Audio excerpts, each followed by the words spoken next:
Can your flywheels be streamlined? And how do you know if you're giving away too much for free? And what's the best way to juggle multiple websites for your business and content? Well, you're about to find out. Welcome to the I Want to Know podcast. My guest today is Alex Howson. She has those questions, and I'm excited to answer them. Alex teaches freelance medical writers how to launch and grow a specialist continuing medical education writing niche. She offers courses and coaching and runs Write CME Pro, a professional development membership that provides ongoing support to CME writers. Alex also hosts Write Medicine, a weekly podcast that explores best practices in creating CME content. I am excited to have her on the show. I love her questions and can't wait to talk about them. So, hey, Alex, welcome. Hey, Josh, good to be here. So, let's just jump right into it. You've got some good questions. I've got some stuff to ask you about them myself and talk more about them in depth. So, what's the first thing you want to know? So, the first question I have is what's the best way to streamline a flywheel? My flywheel includes a newsletter, a podcast, various freebies, probably too many, and I'm on LinkedIn. That's the only social media that I use. So, talk me through what your current sort of flywheel looks like. And for people that maybe haven't heard the term, or I think it's one of those terms that sort of people have different things in mind of what it means. So, talk to me about what you consider to be a flywheel and then sort of the specifics of how yours currently works. Well, that's a great question. Yeah. So I'm trying to I try to visualize my flywheel as various points where people Hmm. can sort of enter my ecosystem. The first is through LinkedIn. So I'm posting on LinkedIn, engaging with people on LinkedIn. People connect with me, or they usually what happens is people follow me and then I reach out to them and ask if they want to connect. And then when we're connections, I can have direct messaging with them. So that's the Hmm. first part of the flywheel, I guess. The second is my newsletter. It's one of the links that I share regularly on LinkedIn. It's an opportunity for people to sign up for a new newsletter content that I send out every 2 weeks. The third is I have a couple of main freebies. One is a scorecard. So if Hmm. you're a medical writer and you're interested in specializing in CME, you can take this quiz, get a competency score. The other main freebie is a roadmap that is a downloadable ebook. And then I have some other freebie links that I share in podcast show notes every now and then. And the podcast is part of the flywheel as well. But as you know, it's harder to know who's actually listening, to a podcast. So those are the main things. And what's the end goal? So they get in, and what do you ultimately want them to do? Or are there multiple end goals? Yeah, so I guess I have a few goals. One is to kind of share resources. As I mentioned, CME is pretty subterranean unless you're a clinician, a health professional, or you're already working in the field. Not a lot of people know about it. So when people kind of come into my world, they're interested in learning more about what CME is. So my first goal Mhm. is to provide them with some basic information about what that is and what they can do as medical writers in that world. The Mhm. second goal is to pique their interest and get them interested in working with me, either by taking a course or joining my membership, Right CME Pro, Mhm. or through one-on-one coaching to help them get to where they want to be in CME. So those are really the two Okay, main goals. cool. So I want to talk about flywheels in general, and then I'm going to sort of give you kind of a specific example and way to think about this, because I think that the way you're talking about it and describing it isn't exactly a flywheel. I think what you're talking about is sort of, I have these various entry points into my world, right? This is how people discover me. And then once they discover, I hope to connect with them in one of these various ways and then ultimately take them to the point where they buy my course, they hire me, they do, there's some sort of conversion there. That's all good. And that's the right way to think about things. But that's basically very linear. It's not circular like a flywheel. So the biggest difference is with a flywheel, whatever that last step is, leads back to the first step. So what you have currently ends with a conversion, and that's sort of it. It's a line, it's not sort of circular. And so I'm going to talk through some of this. And I'll start with sort of my own definition of a flywheel, which is basically it's a series of repeatable actions that the more you do them, the better the results become and the easier they become to do. So that's the other thing, right? That in theory, with a flywheel, every repetition is making it easier and easier to do. So when it connects, when it becomes circular as opposed to linear, every time you get a buyer, a customer, a course, whatever, should make the next one easier. Each rotation should get easier and bigger and more effective and that kind of, which sounds very simple, is actually very difficult to do, right? That's flywheels when you get them working are magic, but they can be hard to get working, right? Linear, which is also still effective, which is what you're doing, but it doesn't create that momentum. You have to keep sort of repeating that same linear process. And just because it worked with one person doesn't necessarily make it easier the next time around. So the person who I think is the expert when it comes to sort of flywheels in this creator expert space is Nathan Barry, who is the founder of ConvertKit. And he has talked about and written about these a lot. And so there's a post, I'll link it in the show notes, but it's also at nathanbarry.com/creator-flywheels. And he does way better job than I will sort of explaining what I kind of just said and how this all works, and includes examples of it and all of it. And one of his principles is he says that there's sort of three laws of a flywheel. And his three laws of a flywheel are: number one, that the activity should flow smoothly from one end to the next. So it should be obvious that when the person takes this, it smoothly leads them to this next step, which smoothly leads them to the next step, which smoothly leads them to the next step. The second law of a flywheel, according to him, is that each rotation is easier than the previous one. So that's sort of what I talked about, right? You're building momentum so that every time, every person that goes through that flywheel makes it easier and more likely for other people to go through the flywheel. It's not operating in a vacuum. And then his third law of a flywheel is that each rotation produces more than the previous one. So I'll give you an example that he uses. There's a guy named Sahil Bloom who has a big newsletter and big social following and whatever. Sahil has a flywheel that I'll give a sort of simplified version of it. But essentially, when he gets someone to subscribe to his newsletter, he's got sponsors in the newsletter. He's taking the money he's getting from the sponsors to run ads to get more people to subscribe to the newsletter, which make the value of his sponsorships more, which give him more money to invest in growing the newsletter. And you can see how that is circular and just keeps growing and growing. And it becomes easier and easier for him to get more people, easier to get sponsors and make more money from sponsorships because he's getting more people.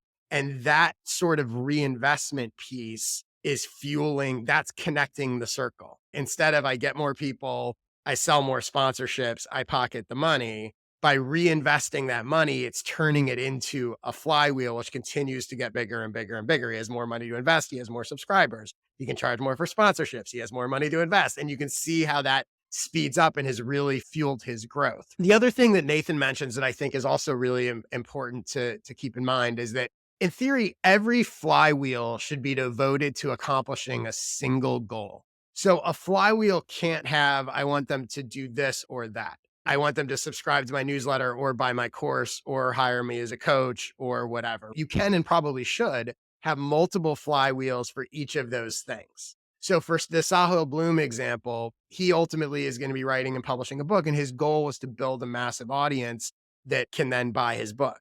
So therefore, his goal is, that's why he's reinvesting the money from the ads, whatever. The one goal is grow my newsletter. So he's created a flywheel designed to grow the newsletter. He can monetize in other ways, and he can have other flywheels and all that. And so can you. So in terms of your flywheels, you should think about, okay, I'm going to have one flywheel that's specifically designed to grow my newsletter, or I'm going to have one flywheel that's designed to get people to buy my course, and focus on that and figure that out. Again, you can have multiple, but you shouldn't have multiple goals. These are hard enough to do with a single goal, let alone trying to branch off. So I want to give you an example of a flywheel I use. The other thing I should mention is that you can create flywheels for anything. So I just gave some sort of business examples or audience growth or monetization. But, I use flywheels, for example, in my content process all the time. The irony is what we're doing right now is part of a flywheel that I use. And that's what I'm going to talk you through right here. So this is an example of a content flywheel I use that incorporates my podcast, my social channels, which are Twitter and LinkedIn, my YouTube channel, and my newsletter.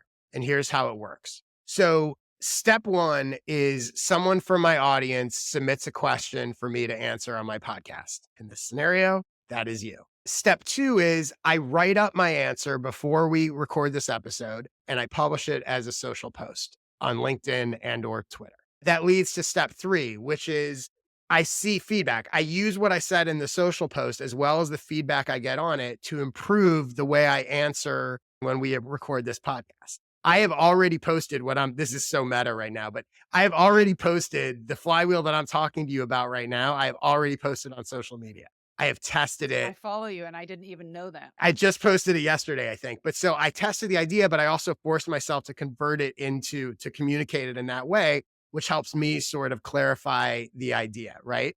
So now we're recording this episode where I'm answering this question that I've already written up in a sort of social post. The next step in my flywheel, step 4, is I will publish our recorded podcast as a podcast and I'll pull a highlight clip, which will literally be this segment that I'm talking about right now, will go out as a highlight clip on YouTube. I'm then going to step 5, take that YouTube clip and I'm going to put it in my newsletter, right? So someone in my newsletter is going to get a link to this video, which is talking through this content wheel and sort of content flywheel and how I did it. Step 6, my audience who consumes my answer in the podcast, the newsletter, social, and YouTube, the places that I put it, is then going to submit their own questions to be answered in a future episode of the podcast. Because they're going to go, oh, Alex came on. She had a good question. He gave her a good answer. I want to submit a question and go on. And so step 7, I choose the best of those questions, which then goes back to step 1 and starts the flywheel over again with a new question. So if you look at that from just purely a content perspective, right? And you go back to sort of Nathan's rules. So activities flow, the first rule of his flywheel rules, activities flow smoothly from one into the next. Absolutely. Question leads to answer, leads to social, leads to recording, leads to YouTube, leads to newsletter, leads to more questions, right? It's a smooth sort of circular motion. Each rotation is easier than the previous one. The more stuff I put out, the more questions that I get. Each rotation, it's easier. And then his third law, each rotation produces more than the previous one. In theory, the consumption of this content is growing because with each one, there's more content out there. There's more people discovering me. There's more value. So that is an example of sort of a very simple content flywheel that I use that is strategic as opposed to what a lot of people do, which is just I create content and then I post excerpts. Does all that make sense? Oh yeah, absolutely. I mean, I guess I've been thinking about the flywheel in terms of people come into, Mhm. my ecosystem, they take a course and then either join the membership or they purchase coaching. And then there can be some repetition of that, but it's not as smooth. Keep in mind, you can define all of these elements however you want. So the question to ask, what I've found in thinking about these flywheels, the linear part is relatively straightforward and easy, and we all sort of already do it. You're already doing it. So the tricky part is when you get to the end of that linear thing, it's a purchase, let's say, right? What can you do to turn that quote unquote final action into something that goes back to the beginning? So it could be, here's a very simplistic version. You might have something that, how do you turn the person that goes through what you have, buys the course at the end? How do you turn that into something that leads to another person starting the thing? Now, a super basic one is you could encourage them to refer people. You could encourage them to, oh, you bought the course and now I'll give you a discount that you can give to your friend. Something that's going to turn, that's the key. The key is that if you look at what your quote unquote endpoint is, in the Sahil Bloom example, again, because it's circular, I guess you can sort of view any point as kind of an endpoint, but like in some ways, his endpoint is someone subscribes to the newsletter. But the way that people subscribing to his newsletter leads to more people is because when people subscribe, it increases the value of his sponsorship, which is giving him more budget to invest in ads, to run more, whatever. So that's another way that you could always do it. I'm not suggesting you necessarily do this, but you could say, okay, I'm going to take 50% of all course fees I get and use it on ads. So now every person that joins your course gives you more budget to attract more people. That's one way to do it. But that's the way you want to think about it. You want to think about, how do I take whatever this endpoint is and connect it to sort of bringing in more people in the beginning so that each time it goes, I'm getting more and more. And you can think about, imagine if you came up with a way that every single person that buys your course, or for every 10 people that buy your course, they generate another one new course buyer.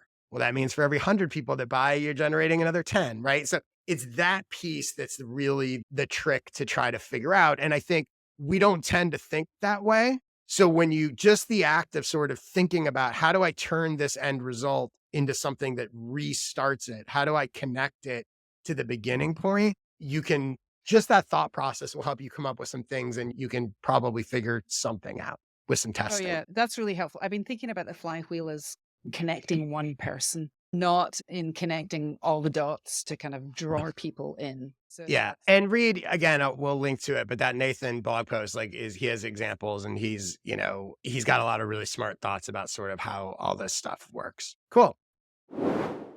Pardon the interruption, but I've got some big news for you. I cloned myself. Let me explain. I've partnered with Delphi.ai to create AI version of myself trained on the expertise I've shared for years in my blog posts, newsletters, social posts, podcast episodes, and videos. I've fed it almost 2 million words worth of my expertise, and it gets updated with the new content I share every day. You can ask it questions about anything you want, the kind of stuff you'd like my help with, and it will give you answers based on the advice I've shared in the past. Will my clone give you advice as good as the advice I hopefully can give you if you ask the real me? Probably not. But that's not the point. It may not be quite as good as the real thing, but it can still provide a ton of value to you. Check it out for yourself at delphi.ai/Josh Spector and ask it anything you'd like to ask me. You'll not only get answers based on my expertise, but you'll also get links to previous content I published that's relevant to your question. Oh, and one more thing. You can easily create your own clone too. You can go to delphi.ai to learn more. Now, let's get back to the show.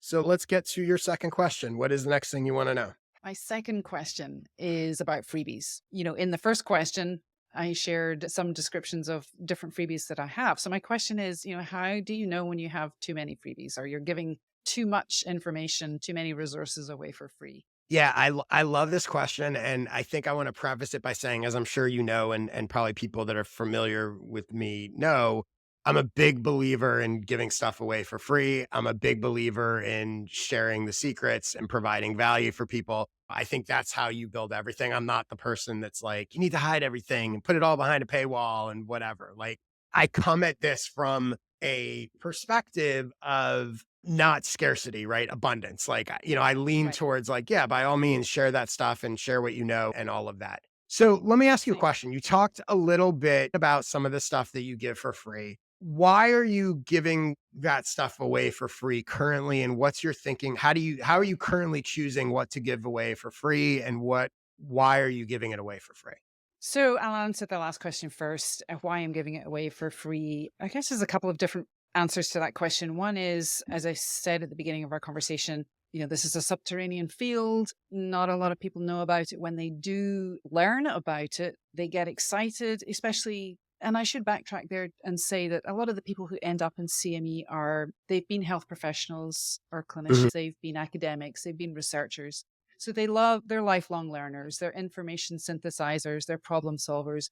mhm. CME kind of offers all of that. So they get excited, but then they don't know, well, what now? Where do I go to get more information? So I'm trying to be that conduit of information. Here are some things Mhm, that you need to know about this field in order to really kind of get started. The second why is I've worked for a long time with Elise Bannon, marketing mentor, and she advocates generosity marketing. And that mhm. aligns with my sort of personal and professional values. So, like you, I like to give stuff away. I like to create opportunities for people to have access to information that they can use that is, kind of meaningful and useful. I think that touched on both of them, sort Yeah, of yeah. why and how. Well, I guess the other part of it was sort of in terms of what you're giving away for free, how are you choosing or why are you How deciding you to choose it. make this free? Yeah. Like which things you give for free. Yeah, so that has evolved. This is although I've been in CME for almost 20 years, the teaching and professional development work that I'm doing is relatively new, just over the last 18 Mhm, months. So what I'm giving away for free has definitely evolved. There's a lot of foundational information. As I said, what is CME? What do writers do in mhm, this world? What skills do you need? Who are the key players? That kind of information. Why is CME important and to whom? But now I'm starting to, I think, a little bit more of tools and templates, frameworks for putting certain types of information together or, that. So a little more practical. okay. So I'm gonna give you and there's not a right or wrong here, but I'm gonna just sort of take what you said and maybe frame it in a slightly different way for you to think about, right? So, because you're in a space that isn't necessarily known to everybody, like you said, there's a sort of education piece about this of like that, there's a piece of this where you are giving stuff away for free in order to create potential clientele because they're not even aware that Sure. this thing exists. So I think that is one bucket of it. And something for you to consider is, are you trying to attract people who don't really even know this exists? Or are you trying to attract people who do know it exists? You can do both. It probably helps to have a priority and for you to think through from a freebie perspective or whatever, what do you want? Because the person who's downloading the what is CME is a different person than the person that wants the tool and tactics because they already know what it is. They're at a different level of the journey. So, whatever freebies and stuff and this goes for content as well, but whatever you choose to put out there is going to attract those people. So, it's worth thinking through for yourself. Where do you want people? What level of awareness? Where do you want them in their journey? Who do you actually want to attract? You might be making an assumption that you need to attract people that don't know that this exists because there's not that many of them. Or you may feel like, you know what, there's plenty of people that already know this exists. I don't need to spend my time teaching people that this exists. I can focus on the ones that know it exists and wants the thing. There's no right or wrong, but I do think it's a conscious choice and that the freebies that you're giving, like those are serving very different purposes and attracting very different types of people. I think that's one thing that I would definitely think about. One other question for you is, what's your concern? So part of the question here is like, how do I know if I'm giving away too much for free? What is the worry that sort of is underpinning this question?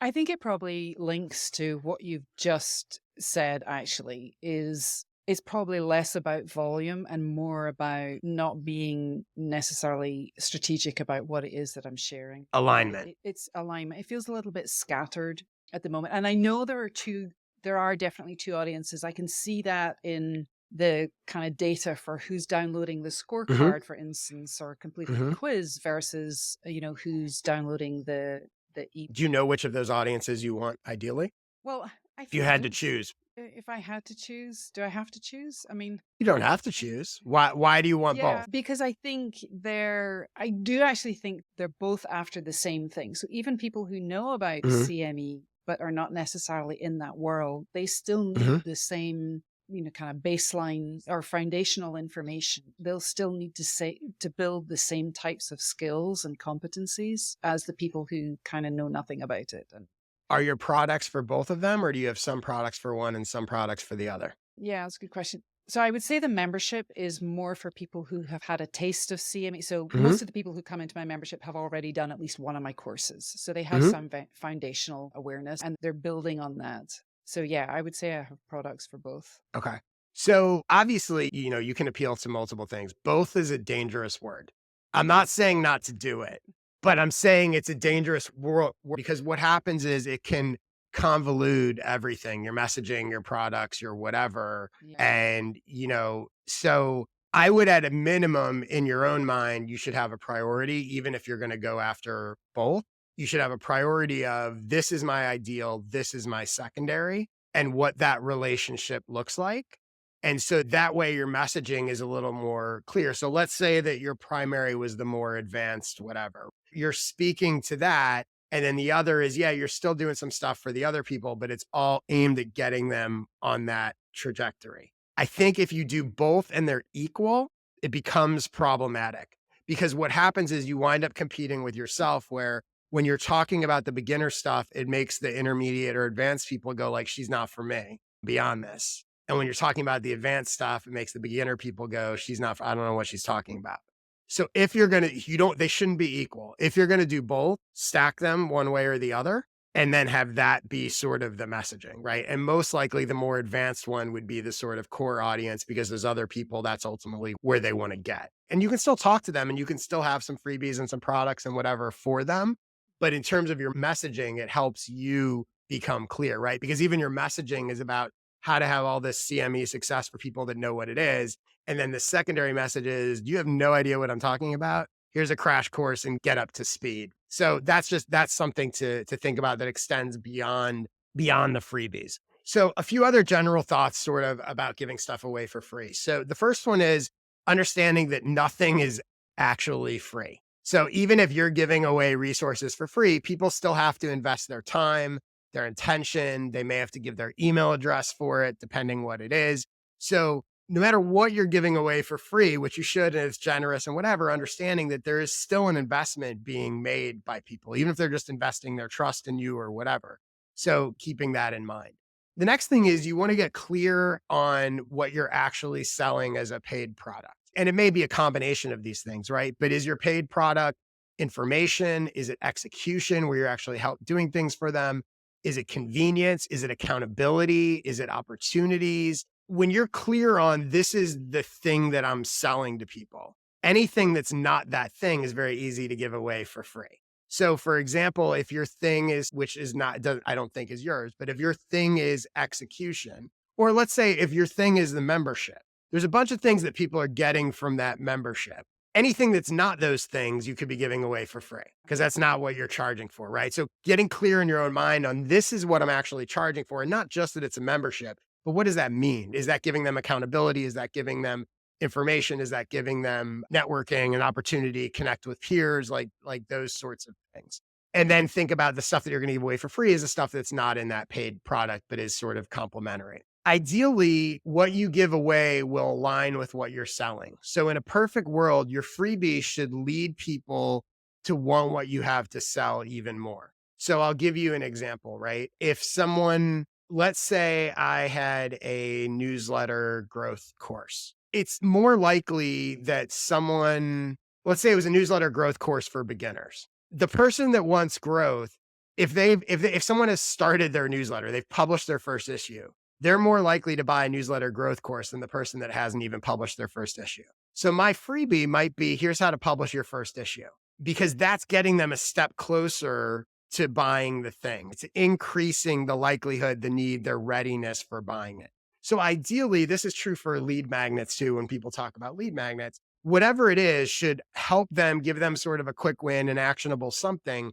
but also it should align with, so for example, if I was, instead of doing a newsletter growth course, if I was doing a course on how to write a sales page, having a freebie that tells people how to publish their first newsletter is not getting them any closer to buying a course on a sales page. Ideally, you have that alignment.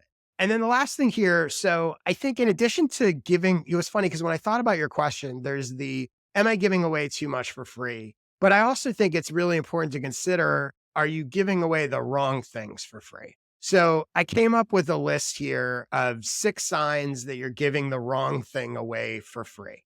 And so these are things to look at your freebies and consider, do any of these unfortunately resonate? So the first sign that you're giving the wrong thing away for free is the thing that you're giving away doesn't create an increased need for the thing that you sell. A free resource should still solve a problem for your audience, but it should also move your audience a step closer to needing the thing that you charge for.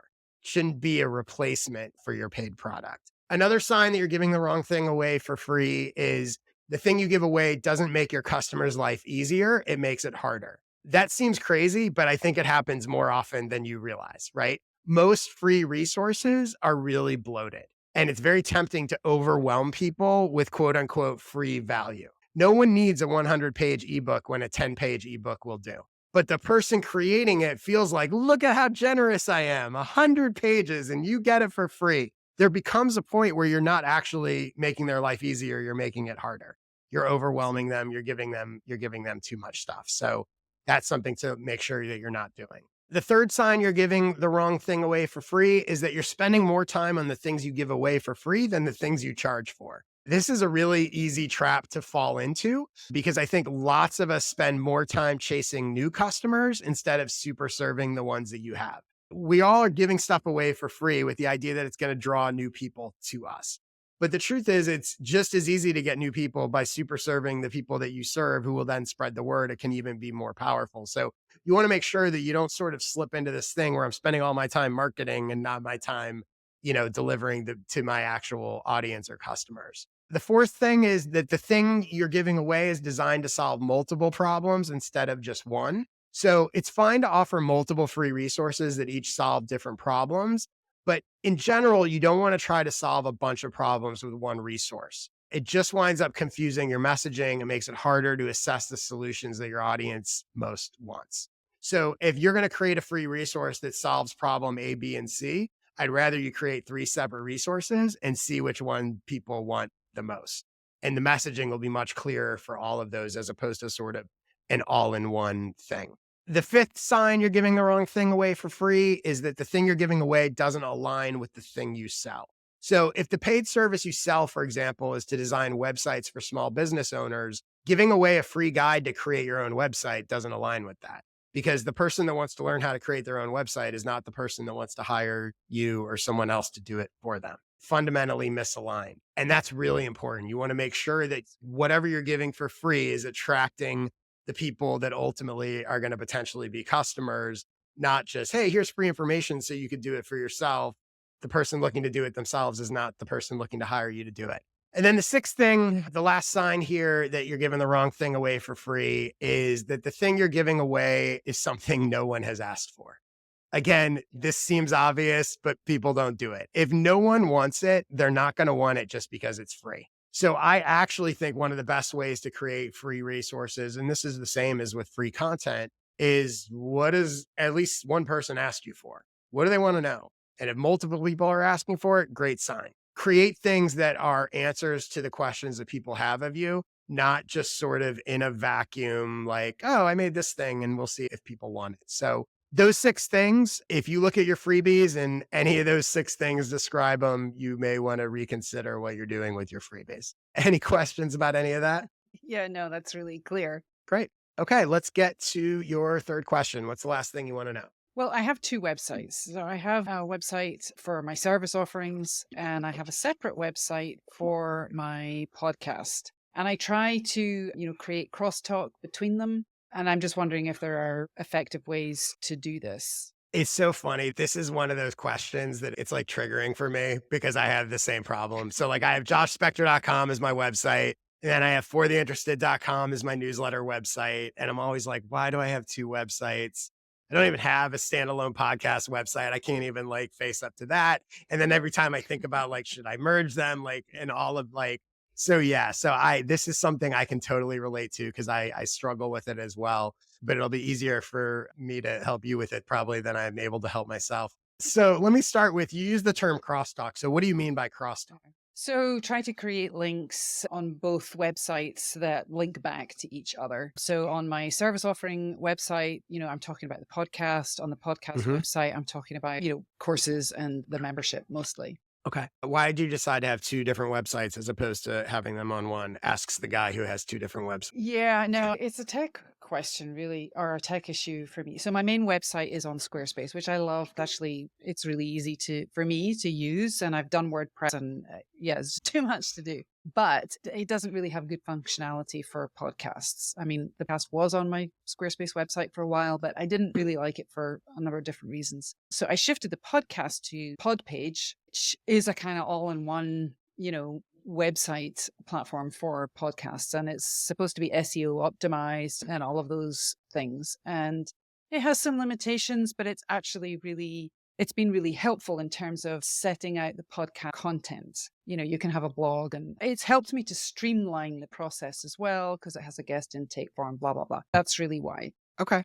And you don't need to give me like the actual traffic numbers, but by comparison, are these sites, does one get a lot more traffic than the other? Are they getting roughly the same traffic? Do you think that it's the same people going to both sites, or some people go to one, some go to the other? Like sort of how are they actually, what's happening on them basically? Yeah, that's a really good question that I'm not sure I have a good answer for. So we know traffic to my service offering website is been kind of growing steadily, slowly but steadily, because people are looking, and they seem to be looking for Alex Howson and Right Medicine. That's the name of my podcast. It's much harder to get that information from podcasts. I couldn't tell you what the website sort of analytics are. I'm pretty sure there's a way to get them. That's a limitation. What's the goal of your podcast and how does it fit into sort of your overall goals? I assume in some ways it's obviously a discovery platform for people to find you, but how do you think about how the podcast fits into what you do? Yeah, so the podcast it's focused on exploring best practices and creating CME content.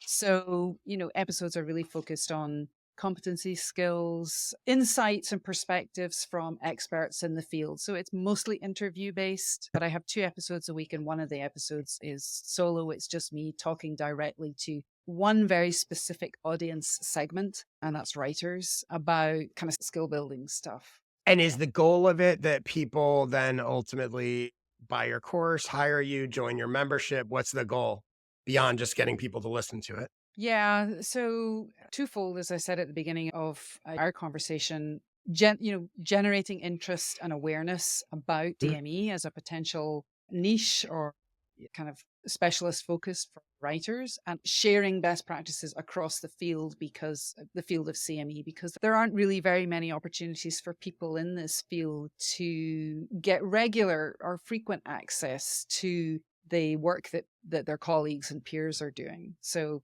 it's kind of a dual function thing. Which brand is more important to you, or which brand are you more focused on building? The Right Medicine brand, which is the podcast brand, I assume, or the Alex brand? That is a good question, because I don't think there is an Alex brand, because everything is under the Right Medicine. Like my brand Okay. is Right Medicine, Okay. even though I have Do you this want there to be an Alex Alex Howson. brand? Well, your website's Alex Howson, right? It's Alex Howson. Yeah. Yeah. Yeah, that's a good question, Josh. I think what the website analytics show is that, people are looking for both things. So they're resonating, or what I'm sharing, as me, they don't necessarily connect with Right Medicine. And they're looking for more of that stuff on my services website. I'm gonna share. I'll put in the show notes. I've written a blog post a while ago about sort of having two brands, building two brands, and how to think about it. And this comes into sort of personal brand versus regular brand, which again is very similar, right? Yours is a podcast, and then your site. I have joshspector.com, and then For the Interested, which is my newsletter brand. I think in general, it's really helpful and important for you to sort of think through which is the primary, because and you don't want to be reactive in terms of like, oh well, people look for both, you should have an intention.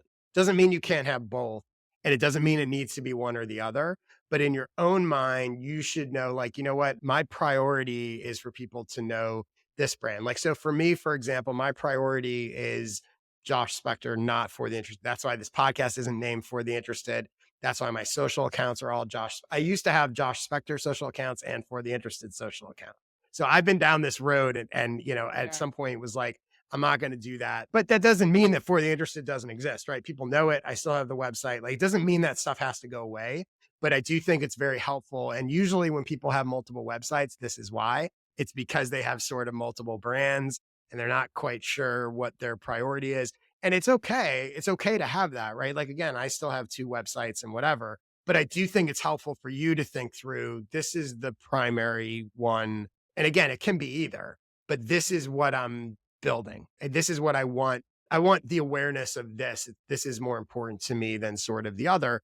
And I talk about this in the blog post, but the idea is whichever one is the priority is the one that you're drawing people into and then introducing them to the other. So, for example, I'm drawing people into Josh Spector and then introducing them to the For the Interested newsletter, Yeah. as opposed to drawing them into For the Interested as the brand and then introducing them to Josh Spector. It doesn't matter either way, but it's helpful for you to sort of think through, as opposed to just like, well, we'll see whatever happens to click with people, right? It should be more intentional and strategic. The other thing I would just mention here is, and I think this is something to think about for both of your sites, you want to think about, like, what's the journey you want people to go on? What do you want the person who visits either website to do? And I'm going to get into some more specifics in that in just a second. But I think just generally speaking, right, look at each website and go, okay, this is how people are getting here. This is why they're coming. This is what their background is, whatever. What do I want them to do? So to go back to your initial thing about crosstalk, it's really about the journey, right? So if you're like, I want to make sure that people that are hitting my personal site know about this podcast and go subscribe. Well, then you need to create ways on your personal site to make sure that you're driving them there. And if you're having people that come into the podcast and you go, they're coming here because they're podcast listeners or they're whatever, they found it in search or whatever it is, I want to make sure they know about this offer on my personal site or whatever. Well, then you need to consciously chart that path, guide people through there. I think that's what this next little bit that I have for you is going to help you with. So I think that there are 10 questions to consider if you want to get more out of your website. And you can look at these on actually an individual page or the website as a whole. So the first one is, how do visitors get to the site? Where are they coming from? Are they coming from search? Are they coming from you linking on social media? Are they coming how are they getting there is the first obvious question. The second one is, what pages are they entering on? Where are they landing? People tend to spend a lot of time optimizing their homepage, and most of their traffic is not on their homepage because they're landing on content pages or they're landing whatever else. So, take a look at, it doesn't have to be complicated. Take a look at your basic stats and go like, what pages are people entering on? Which will also tell you a bit about where they're coming from and who they are and that kind of thing. The third question to ask yourself is, what are they looking for? When you have some sense of who they are and where they're coming from, you have some sense of why are they here? If they came from a search, what are they looking for? If they came from a link in your podcast summary, like, who are they? Where are they landing? What are they looking for? The fourth question is, what do you know about them? If most of your traffic is coming from your newsletter, well, then you know something about them. If it's coming from search, you know something else about them. If it's coming from podcast listeners, you know something else about them, right? If you see that certain types of content or certain types of pages are getting more traffic than others, that can tell you something about them, right? What can you figure out about these people? The fifth question to consider if you want to get more out of your website is, what do they know about you and your work? How familiar are they? People that are coming from search randomly probably don't know a whole lot about you. They certainly don't know as much as people who have clicked a link from your podcast summary. So what is their awareness level when they land on one of these pages of any of this? Their awareness in your case of CME, their awareness of what you do, their awareness of any of this stuff. Where are they in their journey? And again, it will be different, but you can get a sense of roughly, what these people who are landing on your website or landing on specific pages know. The sixth question is, what do you want them to know about you and your work? So once you know, like, okay, I think they know X, Y, and Z, but if they do nothing else but land on this page, I don't want them to leave without knowing this. I don't want them to leave without knowing I have a podcast. I don't want them to leave without knowing I have a newsletter. I don't want them to leave without knowing that I do coaching or I have a membership. I don't want them to leave without knowing what CME is. So depending on where they're at, there's different things that you want to sort of think about and ensure that, strategically, what do you want them to know? The seventh question is, what's currently the most obvious next step for them to take on your website? So websites have a million things. And it's really interesting. If you pull up any page on your website and you just look at it and try to pretend you just landed there, you know nothing about anything. And you go, is there an obvious next step to take? Or are there 20 different options that are all treated the same? I've got 5 things in the navigation. I've got 4 related blog post links. I've got 2 forms to get on my, Yeah. if you look at your page and you go, what are they most likely to do? Or is everything treated equally and there is no most likely to do, right? Huge difference. And just sort of doing, landing on your homepage and going, what is the obvious next step for someone to take here? Not what are all the options, because there's a million options, but what's the obvious thing for them to do? And then, of course, what do you wish was the next step that they'd take? And then ultimately you can align these, right? I want people who hit my homepage to do this. Yeah, I'm happy if they do any of these 5 things. This is the one I really want them to do. You should have an intention. Again, whether it's homepage or any page, when someone lands on a podcast episode page on your podcast site, what do you actually want them to do? Go check out your personal website, join your newsletter. Like, there should be, you can even rank in terms of priority and then design the pages in a way to emphasize the things that you most want them to do. The ninth question to ask yourself about your website is, how can you make the next step you wish they'd take the most obvious one, which is kind of an extension of what I just said. Once you decide this is what I want to do, now anything is possible. Do I want to have that message in a pop-up window? Do I want to have a video there where I tell them to do it? Do I want to, there's no right way to do it, but sort of thinking through, okay, I know what I want them to do. Let me test and experiment with different ways to sort of get them to do that and measure the results. And then the last question to ask yourself about your website is, have you given them a clear reason to come back and or connect with you? Typically, this is going to be sign up to an email list, a newsletter, because that's kind of the strongest connection that you can have. But it doesn't have to be that. Again, it could be subscribing to a podcast. It could be asking you a question, could be a contact form, it could be anything. But it's so funny because you'll see people, especially with email lists, where they'll have a form on the page and it'll just be like, join my email list, but they haven't given anyone a reason to do so. So that's just as important, right? Not only are you giving them the opportunity to connect, but giving them a reason to connect. And so, for example, let's say that you have a form or a link or something on a page to, get on my email list. I use me as an example, right? So my newsletter helps experts grow their business.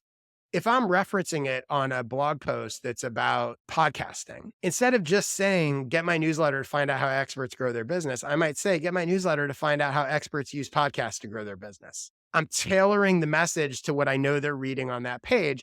And it's not a lie because I do cover that stuff. It's not the only thing I cover, but I'm amplifying the stuff within my newsletter that's relevant to what that person is seeing. So if you're promoting a membership, a newsletter, or whatever on your individual podcast episode pages, your messaging might reflect that, right? Your messaging might say, if you found this conversation in this episode helpful, these are the kind of conversations we have in the membership every day.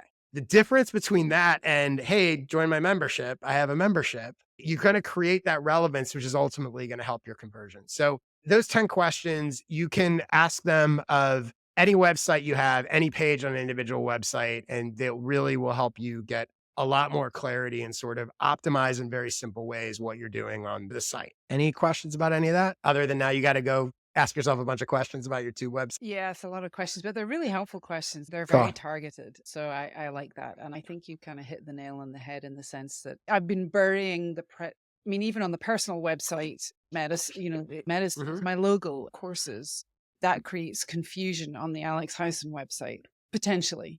I have work to do there. And again, the other thing I would say too, is to sort of come full circle on this, is you don't necessarily have a problem. Again, it's not, and that's why do I still, in an ideal world, if I was starting from scratch today, I probably would not have two websites, probably have all my newsletter stuff on my way. It's not how I would have sort of done it. It kind of evolved this way, but I could change that, and I haven't, because in the grand scheme of things, I don't think it's that big a problem.